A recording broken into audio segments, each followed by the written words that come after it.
My wife said she was helping my mother every night, taking care of her, bathing her, giving her medicine. I thanked her constantly for being so kind, for treating my mother like her own. But something felt deeply, profoundly wrong. My mother stopped smiling, stopped talking, and looked permanently scared. So I installed a tiny hidden camera outside her bedroom door. The footage I watched the next morning destroyed me. My wife wasn't helping my mother. She was torturing her, insulting her in a way no one ever does to an enemy, laughing openly at her pain and systematically destroying her spirit. But you won't believe what I did next. Hello and welcome back to Krama Chronicles. If you are here, you understand that the worst kind of betrayal is the one committed, with a smile against the most vulnerable among us. This is a story of evil hidden in plain sight, and the unforgiving, total retribution that followed. Before we dive into this terrifying account, please hit that subscribe button. Your support is vital, reminding everyone that we will never stand for the abuse of the helpless. My mother raised me alone. My father died when I was 7 years old, a sudden, brutal heart attack. One day he was there, the next day, he was gone forever. My mother was left at 32 with a child and no money, no life insurance and no savings. Just a rented apartment and bills she couldn't possibly pay. But she didn't give up. She worked. She worked harder than anyone I ever knew. She worked 3 grueling jobs just to keep us afloat: morning shift at a loud, hot factory, afternoon shifts cleaning offices, and night shifts waitressing at a loud, smoky diner. She barely slept. She barely ate, but she made absolutely sure I had everything I needed. She put me through school, bought me books and clothes and school supplies, even when she had nothing left for herself. I remember her wearing the same threadbare coat for 10 years, the same shoes with holes in the soles. But I always had new things. I always had what I needed. She sacrificed everything so I could have a future, so I could go to college, so I could become something. And I did. I got a scholarship, studied engineering, got a good job, and started making real money. The very first thing I did was take care of her. I bought her a beautiful little house, told her to quit all those terrible jobs, and told her she had finally earned rest, earned peace, earned comfort after decades of suffering for me. She lived happily in that house for 15 years, healthy, independent. But then, inevitably, she got old. Her body started failing, arthritis in her hands and knees. Her memory started slipping. She couldn't cook anymore, couldn't clean, couldn't take care of herself safely. I visited her every day after work. I brought her groceries, helped her around the house, but it wasn't enough. She needed someone there full time. She needed real, continuous care. I couldn't put her in a nursing home. I couldn't bear the thought of letting strangers take care of the woman who gave me everything. So I brought her to live with me and my wife. My wife, Sarah, seemed overjoyed about it. She smiled instantly when I told her. She said, "Of course your mother should live with us, honey. I will take care of her. Don't worry. I will treat her like my own mother." I was so grateful, so relieved. I had a demanding job with long, unpredictable hours. I couldn't be home during the day to care for my mother. But my wife worked from home. She was there. She could help. She could make sure my mother was okay, was fed, was comfortable. I thought I was the luckiest man alive. I thought I had married someone kind, someone who understood family, someone who would love my mother just as fiercely as I did. We set up a warm, decorated bedroom for my mother on the first floor, close to the bathroom, close to the living room. I wanted her to feel at home, to feel loved, to feel safe. The first few weeks seemed fine. My wife cooked nourishing meals, brought them to my mother, helped her bathe, helped her change clothes, and gave her medicine on schedule. Every night when I came home, Sarah would give me an update. "Your mother ate well today," she'd say. "She's resting comfortably. Everything is fine." I thanked her constantly. I told her how much I appreciated her. I told her she was amazing for doing this. She would smile, wave it off, and say, "It was nothing. I love helping. Your mother is sweet and easy to care for." I believed her. I believed everything she said. Why wouldn't I? She was my wife, my partner, the person I trusted most completely in the world. I had no reason to doubt her. My mother never complained. When I asked if she was okay, she always nodded. Always smiled weakly. Always said everything was fine. So I thought everything was fine. I thought my mother was being cared for. I thought she was happy. I thought I had made the right decision bringing her here. I had no idea the monster that was hiding behind that perfect, accommodating smile. Every single night, my wife had the same ritual. After dinner, she would say, "I'm going to help your mother get ready for bed now." I would thank her, tell her she was wonderful. She would smile sweetly and disappear down the hallway. She would be gone for 30 minutes, sometimes 45. When she came back, she always had the same report. "Your mother's all clean now. She took her medicine. She's tucked in and comfortable. She's sleeping peacefully." I would kiss my wife's forehead. Tell her I loved her. Tell her I was lucky to have her. She would smile and say, "Anything for family." Sometimes she would add believable details. "Your mother told me a story about when you were little," or "We had a nice chat tonight. She seems happy." These little details cemented my trust. They made me think my mother and my wife were bonding. I thought it was beautiful. I thought my mother finally had a daughter figure. I was blindly grateful. My wife would even talk about my mother to her friends. I would overhear phone conversations. She would say, "I'm taking care of my husband's mother now. It's challenging but rewarding. I'm learning patience." Her friends would tell her how amazing she was, how selfless. And I agreed. I bragged about her. I praised her. I made her sound like a saint. And she absolutely loved the attention. She loved being seen as the perfect wife, all while hiding the monster she really was. Sometimes I offered to help, offered to take over some nights so she could rest. She always refused vehemently. "No, I have it under control," she'd insist. "It's important that your mother has consistency, the same person helping her every night." That made perfect, insidious sense to me, so I let her do it. I trusted her completely. I gave her access to my mother. Every single night with no supervision, no witnesses. I handed my mother over to a monster and, like an idiot, I called it love. I noticed the changes, but I didn't understand the cause. My mother used to smile warmly when I came home, but slowly she stopped. She became quiet, withdrawn. When I walked into her room, she would look up at me with tired, sad eyes. But she would force a weak smile and immediately say she was fine. I asked if she needed anything, if my wife was taking good care of her. She always nodded, always said Sarah was very kind. But something in her voice didn't sound right. Something felt fundamentally off. She started eating less. I asked Sarah about it. "Her appetite is declining, dear," Sarah said smoothly. "It's normal for the elderly. Don't worry." My mother started flinching. Small, quick movements. If I moved too fast near her, she would pull back. If I raised my voice even slightly, she would tense up violently. She seemed terrified all the time. On edge.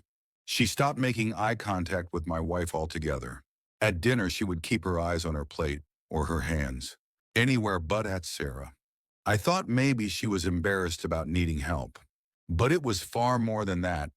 It was pure, unadulterated fear. I have a heart condition.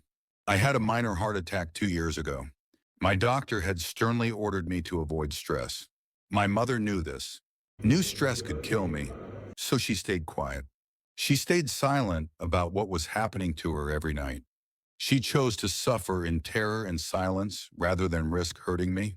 She was still protecting me, even when she was the one who desperately needed protection. I was busy with work, busy with life, trusting my wife, believing everything was fine, while my mother suffered in silence. While she was being tortured every single night, I failed to protect the person who had protected me my entire life. It was a Tuesday night when everything broke. I came home from work early. I found my mother in the living room, alone, staring at nothing. I said hello. She jumped. Actually jumped like I had scared her severely. I sat down next to her. Asked what was wrong. She swore nothing was wrong, but her eyes were terrified. Haunted. I knew in my gut the doubt was real. I had to know. I had to see the truth. The next day I left work early. Went to an electronics store and bought a small, hidden camera disguised as an air freshener plug-in. I came home before Sarah expected me. I set up the camera in the hallway outside my mother's bedroom. It had a wide-angle lens and recorded crystal clear audio. I felt guilty like a spy, but I had to protect my mother. That night, everything seemed normal. My wife made dinner. My mother was quiet. After dinner, Sarah said her usual line. "I'm going to help your mother get ready for bed." She disappeared down the hallway. I watched her go, knowing the camera was recording everything. She was in there for 40 minutes. She came back smiling.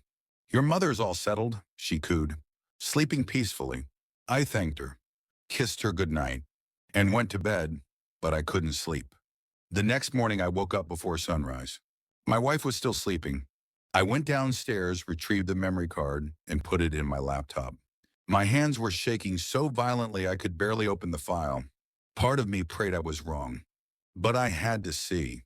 And what I saw and heard completely destroyed me. The woman I loved, the woman I trusted, the woman I thought was caring for my mother, was a monster, an absolute sadistic monster. The audio was crystal clear. At first, sweet words, "Okay, Mom, time to get ready for bed." Then the sounds changed. I heard my mother let out a muffled scream, scared to make noise.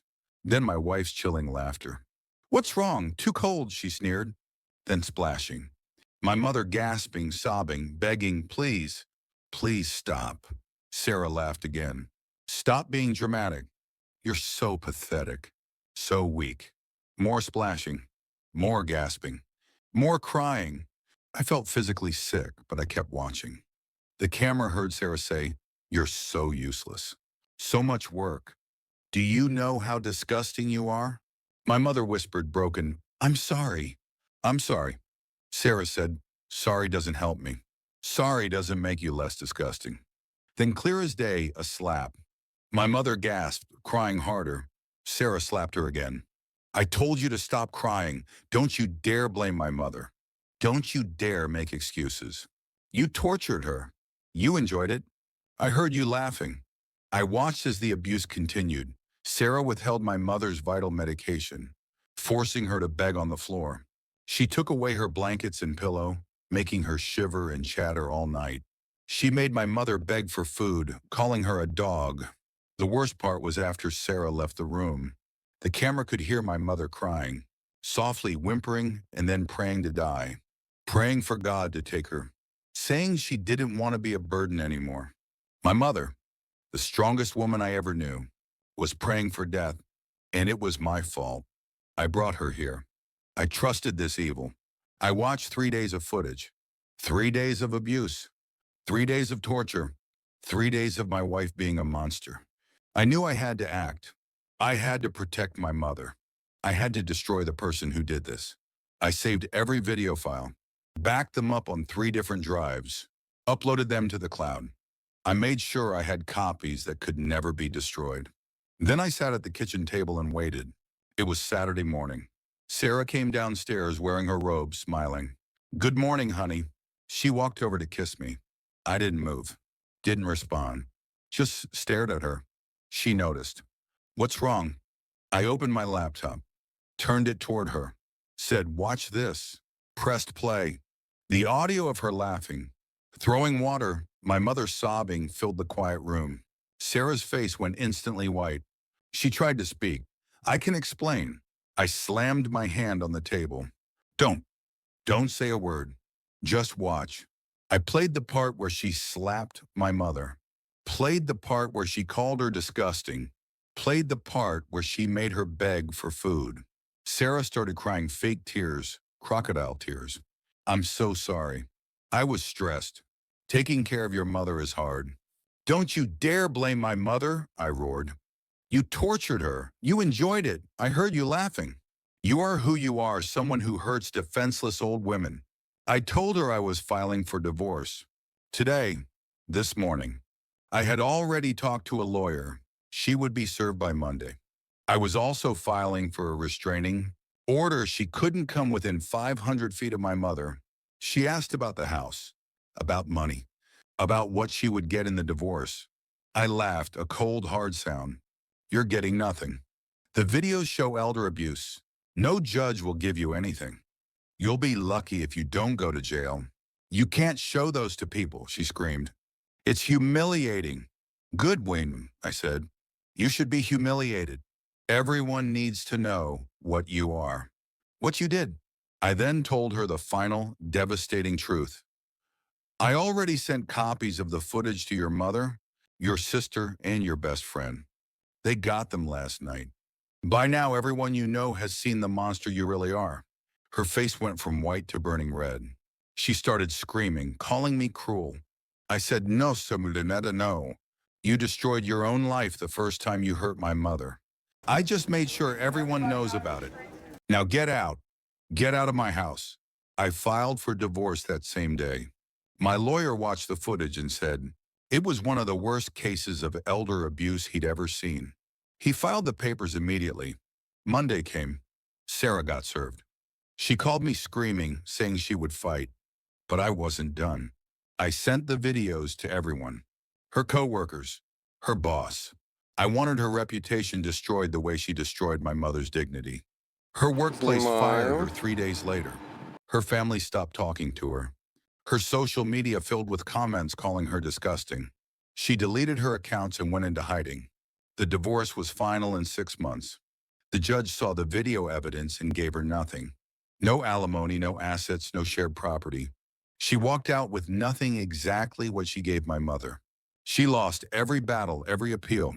She tried to fight the videos, claiming I violated her privacy. But the videos were legal, recorded in my own home. No court would ignore evidence of torture just because of technicalities. 2 years later, she is still paying. Still living in a tiny apartment, working minimum wage. Because nobody will hire her. Still alone. Still haunted by the videos that will never go away. If you believe that the most vulnerable deserve absolute protection, and that those who prey on them must pay the ultimate price, please share this video now. My mother lives with me still. She's safe. I took time off work to help her heal. I hired a therapist specializing in elder abuse. I cook her every meal. I sit with her while she eats. We talk about her life, about memories. I listen to every word. I make her feel heard. I make her feel valued. Every night I help her get ready for bed. I do it gently, kindly. I ask if the water temperature is okay. I tuck her in. I tell her I love her. I tell her she's safe. My mother sleeps peacefully now. No more nightmares, no more fear. She came back. The damage was deep, but she came back enough. My wife tried to break her. But my mother is stronger than that. She survived. My wife is gone. Her cruelty exposed. Her life ruined. And my mother finally sleeps without fear, knowing her son chose her over everything, knowing love won, knowing she's home. If this painful story resonated with you and you want to support more stories of justice for the defenseless, please comment below and let us know what part of the reckoning you found most necessary. We upload new stories of betrayal and total consequence every week. Click the notification bell so you don't miss the next revelation from Chroma Chronicles. For more Chronicles of Ultimate Payback, click on the video. Now showing the inheritance deception for another story of evil defeated.